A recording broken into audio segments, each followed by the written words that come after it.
Guys, good morning.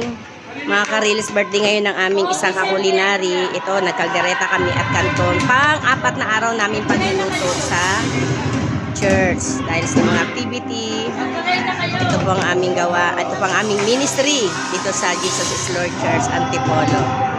Ayan po, kaldereta po para lunch po ng aming mga kasama. Hello, Koway. Diyan tayo, 1, 2, 3. 1, 2, 3. Happy birthday, Sister Glo. Okay, 1, 2, 3. Happy birthday, Sister Glo. Oh, isa pa. Okay, isa pa ha. 1, 2, 3. Happy birthday, Sister Glo. God bless you. Bye-bye. Salamat sa pakain mo ng lunch. Okay, mga ka-Reels, samaya ulit. Bye-bye. Kain muna sila. Hi guys! Ito naman ang aming lulutuin, ang sopas. At meron nung kaming, ang tawag doon import, export, import? Imported. Imported.